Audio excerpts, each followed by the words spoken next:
Hey, what's going on, guys? We are here up at Obsessed Home Theater headquarters. We're going to be putting to work today. We're going to do several things. Number one, we've got a Valerian projection screen. So Valerian, when they sent the Vision Master Pro 2 projector, they also sent a screen. So I don't know if this is a floor standing wall mount, but me and Rusty's going to figure it out. A couple other things we want to get accomplished today is terminate all our speaker cables. We've also got XLR cables, I believe. Is that these down here, Rusty? Yeah. So we're going to terminate these. 4 XLR cables that'll be used for near field, or 4 channels if we need to use them. We can put a near field row right here. Yeah, and then we just tidied up the room. I brought a bunch of stuff that I've got at my house, so this is super helpful to have some space to be able to put amplifiers. So when we want to swap it out and try the OSD with the NAD AVR or the Denon AVR, we got some extra XLR cables down here, miscellaneous stuff, speaker stands, Hisense C2 Ultra projection, and then we've got the Vision Master Pro 2. And then of course up front, we just brought some speakers in here. This isn't where they're all gonna stay, but we've got the JTR Noesis 212 HTRs per listen S7T. I always have to think about it. This is the... I think it's the special edition. Special edition, not the limited. And then these are the 210s. Yeah, the 210 HTs. Okay. Those are pretty new. And then we've got 2 finishes on the new JTR Kalos 465s.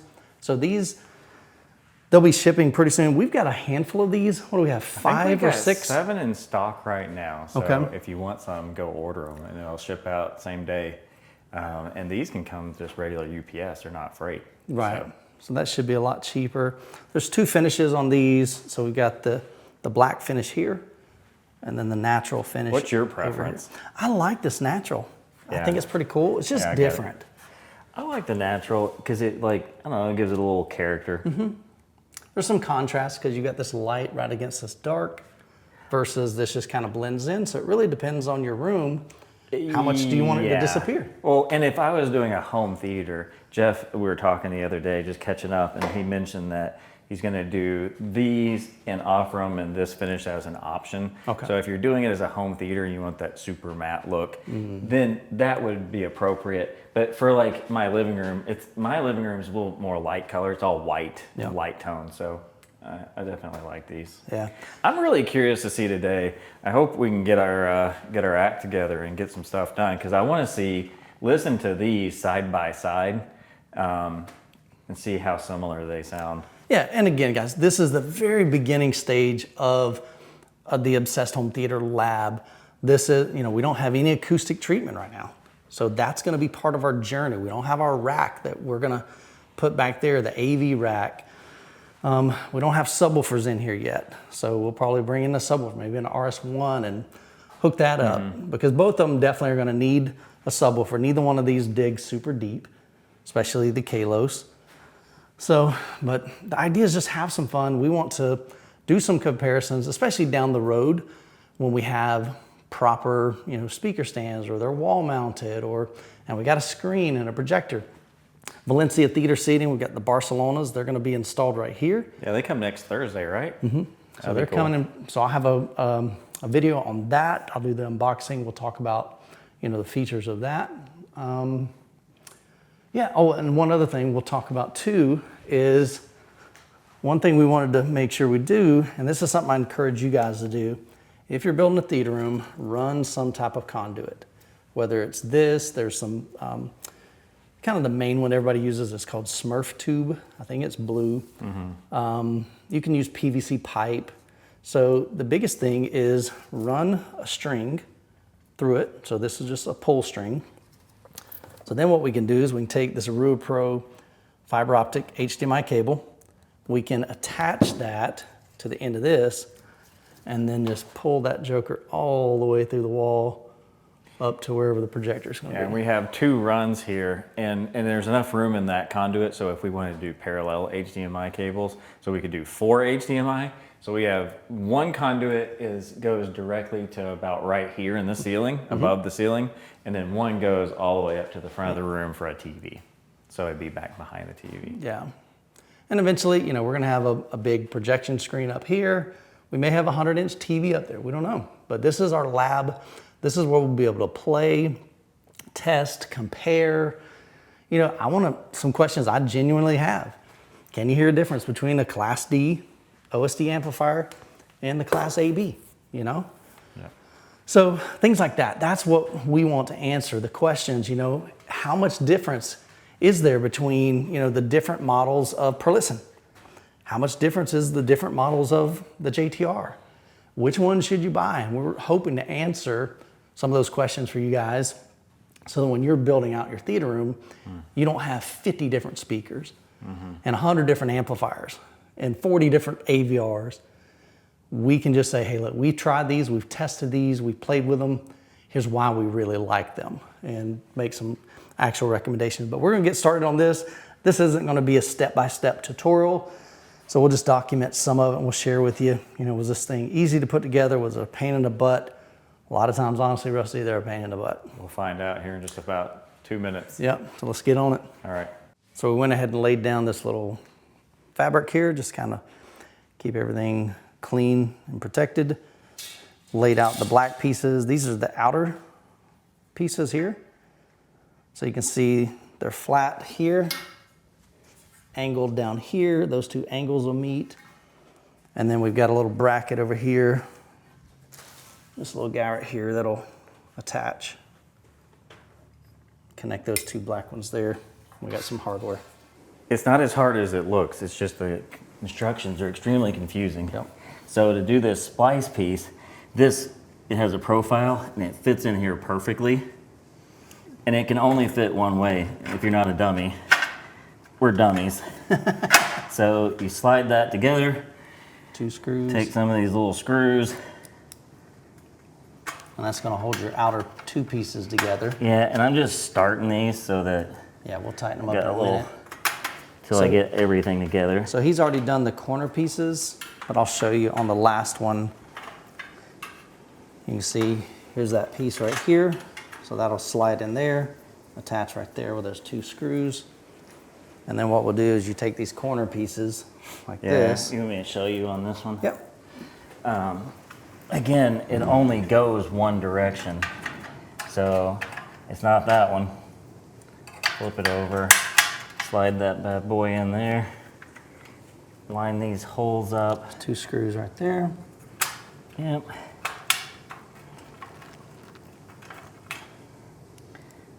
And then we'll take Catch a couple this threads. part here, slide it right in there, 2 screws, and that'll attach the outer frame together. It's just the instructions are a little difficult. So now we're just gonna tighten down these screws, make sure, well, it's not quite fitting together. Did you already start tightening on this? I started some, but I didn't do the bottom ones. All right, let me see if I can like push it together a little bit. So I want to show you, I wanted Rusty to show you this tool. I've never seen anything like this. It's pretty interesting. Is it gonna go? Yeah, okay. Well, I think we may take both of us. Okay, kind of holding it together. There. You want the corners So- as close together as you Yeah, I'm just trying to get it in there nice and square and tight. This screwdriver, I mean, I think I just found it on the shelf. It's just a DeWalt, I think it's just called cordless screwdriver, but it's a DCF 682. What I love about this for these kind of projects is it's gyroscopically activated. I kind of couldn't think of that word. So you hold the trigger, and if you don't do anything, it doesn't do anything. But if I turn my wrist to the right, it turns right slowly. Isn't that If I crazy? turn right hard, it goes fast. But if I go to the left, it goes left. So you can control very finely, like just a second ago, I needed to back the screw out. Now I need to go back in. And you just leave your finger And then- on the trigger. I just leave my finger on the trigger, and then you take your finger off the trigger, it deactivates it. And then at the end, when I'm close, so I don't strip these tiny little threads, I get close and then just give it a little final twist so I yeah. can feel how much I'm putting on it. So you don't even squeeze the trigger at that This point. is like it's like 50 or 60 bucks. like one of my favorite and most used tools ever because I'm constantly assembling things. So yeah, link in the description, right? So we did jump ahead. So these little corner pieces here, we weren't supposed to put in those 2 screws. So this is going to fit either like that. I think it's like that right there. So once you get the 2 screws in, it's gonna look like this right here. So I'm gonna put these in support rods just so they don't, when we tighten the screen down, it doesn't squeeze the frame shut. My handy dandy DeWalt screwdriver. Might have to pick me up one. It's pretty cool. I'm telling you, it's great for this kind of stuff. Yeah. So basically you've got 2 support rods right here. Just don't tighten them all the way down. Yeah, I'm just kind of getting them aligned and snug there. All right, easy. Next step? Yep. So next step, we're gonna move this out of the way and then we're gonna start assembling the actual frame. I'm sorry, the actual fabric, I believe. Oh, so we do that before we tighten these down, huh? I think so. Okay. Get this out of the way. I'm gonna put it over here. Oh man, that's a stinky cardboard tube. Like, Don't stick your nose in get that. a whiff. No, dude. Oh, are you recording? Get it. It's like the people that say, oh, this is terrible, try it. Oh yeah. No. Well, because you need validation that like this terrible smell actually is that terrible. I know that I stick my nose in a tube. Well, maybe it's just me. Yeah, it's funky. See, you couldn't help yourself. All right, so we're gonna put this down on that side. So we Okay. want this part down, so either here rolling it that way or that way coming this way. Yep. Ooh. Ambient light rejecting goodness. All right. So now we're gonna take this one side and roll it back. Flip it. Yep. So it's already like some dust and stuff there. So they want you to do this. Oh. Probably ain't supposed to let it touch. Oh, we're supposed to have the white gloves too. Hold on. Pay attention. Oh man, it's creasing. Oh, is it really? Yeah, that was what we were not supposed to do. All right, we're good. There we go. No, it yeah. didn't crease. You're good. All right, I'm gonna put on the gloves just because, You're fancy. well, I don't want the oil to be all over the fabric. And I'm a rule follower, Rusty. It's You're a not rebel. that I was breaking the rules. I just forgot about the rules. Because it got a little crazy there. Oh, that's a cloth. That's not the gloves. So we got our tent pole situation here. Probably 4 long, 2 short. Well, I think they're all out. What'd you Son do? of a gun. Ooh, man. You got something too? Talk about fiberglass splinters. That's why you need the gloves. That's why I got the gloves. Gee. Okay, so there are different lengths on these. Holy moly, that hurt. So there's, oh yeah, I feel them on these. So I can feel them. All right, so yeah, so definitely be careful. I feel it right here. It's I mean, super I got rough. some crazy fiberglass splinters straight in my fingers. Yeah, I feel it. It is completely rough. Uh, So I definitely wear some gloves. That's That's why you follow the rules, kids. that sucks. All right, so these are the long ones. There's 4 short ones. So the 4 shorties. So this will be here. That'll be down there. I don't want to touch this thing anymore. Yeah, grab the tip. And there'll be a short one here, a short one here. Man, You feel it? this thing hurts. Yeah. It's got really delicate hands, I guess. I won't hear no crying over there, bro. Man, I got some fiberglass splinters going deep. Yeah. So there's a little pocket right here. And you just slide the fiberglass rod into that little pocket, feed it all the way through. Dadgum. A tight fit. Yeah, it is. I would wear thicker gloves. Good golly. Like it's literally, I've gotten it in a foot and it's literally not going any further. It literally goes in maybe like 6 inches to a foot, and then it just stops. All right, I'm gonna hit pause because this is gonna be a pain in the butt. I think I see what it is. It's like kind of a rubbery, sticky kind of something on the back. Okay. It's got So a lot it's of gripping. friction to it. So What one thing we that probably we should have done is like some talcum powder or something, but I would hate to get the screen all dirty. Yeah, we removed the tip off of the front part, and then if you take and kind of flatten it out where the path is, it kind of helps, but it's still, this is a pain in the butt, to be honest A with you. little lube. All right. Beep. Go ahead. I need to pull this one. But I'm actually serious. I'm like, there's like wire pulling Yeah, lube, right, like right. jelly. All right, it just sounded real weird. All of this is gonna. And all I'm doing, I'm literally like just trying to flatten the set, but like that's crazy. I'm working up a Like big straight up, and he's about to break the rod. So a lot of times he'll pull it back. ramrod, team ramrod. Golly. This is nuts. Yeah, see, look, starting to flex there. I'm serious. I think if we, This is- I'm gonna see if Mike has any. This is crazy. Like this shouldn't be, honestly, guys. This shouldn't be. There's no physical way. I don't think you could get it through with this little rubber tip because there's too much friction. But even here, it's like there's nothing to grab onto. And you can see I'm pushing from the end and it's not sliding at all. Normally, I mean, the only thing I can think of is they sewed it too close. And so there's just not a big enough pocket there for this to easily slide in. So we got a few, we still have 1, 2, 3 more. So we'll probably spend another 20, 30 minutes just getting these in. And then we'll pick it back up after we get them in. We're gonna try something, guys. So this, honestly, this should not be this difficult. Rusty has some. It's just silicone, spray silicone. Yeah, so we're gonna be real careful. Of course, we don't wanna get any on the screen. Yeah. Are you wanting to put it on the rod yeah. first? If you wanna hold, I'm gonna go ahead and pull this out. Okay, all right, go ahead. Man. See, that's insane. I mean. So we're gonna put a little bit on the rod, Actually, or you just slide it inside there? Squirt a little in the pocket. Okay. See what happens. Yeah. I mean, something's gotta be better than what we're doing now, because this is, I was telling, before you stepped out, is that a lot easier? Oh yeah.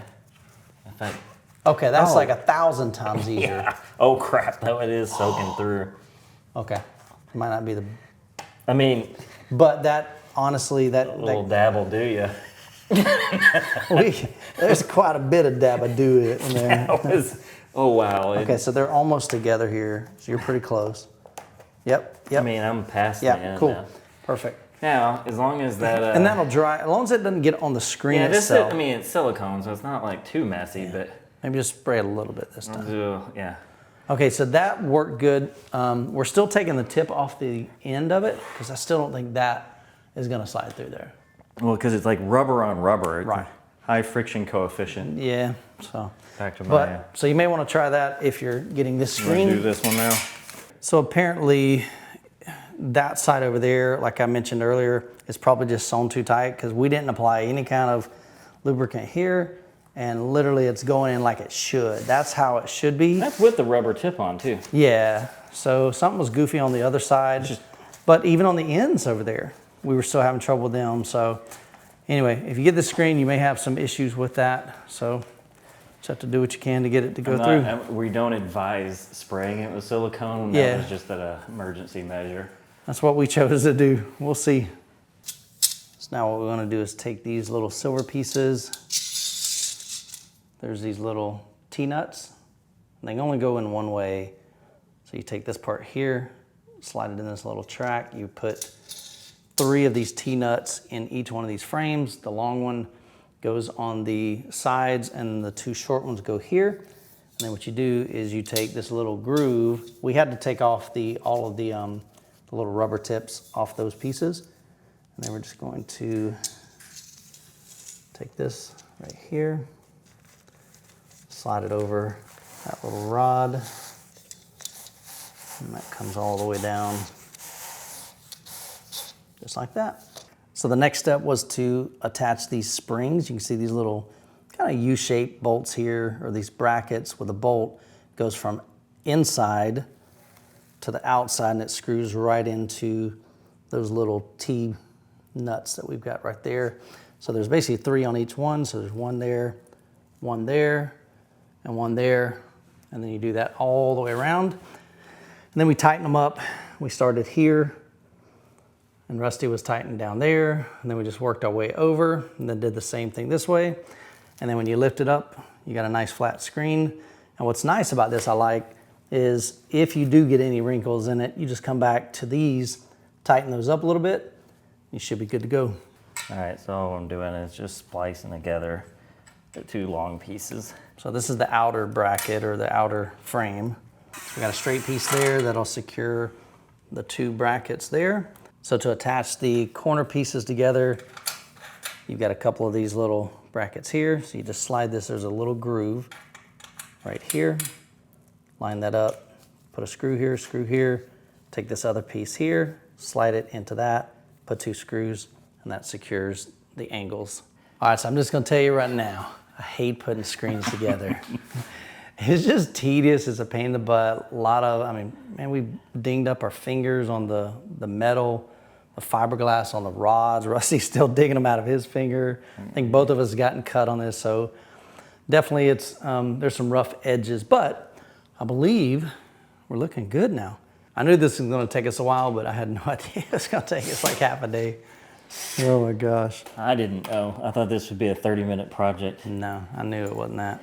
But this I was naive. There's certain aspects of this, especially the tensioning part, to tighten up the screen. This is a much better system than what I've done in the past. Usually there's all these springs. So one thing that's kind of cool about an ALR screen is the whole purpose is if you look down like this, probably, then it's going to be dark. But then I bet if I look up, yeah, see how that gets light? So what's happening is this screen it's got like little edges. So the lights from up here are coming down and they're getting pretty much absorbed here. But the light coming, ideally, a lot of times on an ALR screen, you're using like an ultra short throw projector. So it's shining up here at an angle, steep angle, and then that's kind of reflected straight back to you. So I'm not sure we need an ALR screen here in the dedicated theater room where, you know, we've got fully light controlled. It's gonna be pitch black. So, but it was free. They sent it to us, so we're gonna utilize it, see what it's like. We'll talk about an ALR. Even though it's like a pain to assemble, if we had to do a second one, it'd be pretty easy. Correct. Yeah, once you understand. But overall, like the fit and finish is pretty decent. I mean, it's nice and straight, and it fits together. Like you get, you know, super thin bezel, which looks nice. We'll see how hard it is to line up the projector with that thin bezel. Yep. So but, yeah, build quality is decent. I mean, like I said, it just took a while to put together. Well, it's just the instructions were very difficult to understand and kind of backwards. Yeah. So hopefully if you're buying one of these and, you know, maybe the video will help you out. They do have a video on their YouTube channel that's somewhat helpful as well. They just don't talk in it. So you have to kind of understand what they're doing. So hopefully a combination of those two make it a little bit easier to install. So this is a 100-inch, 16x9 diagonal.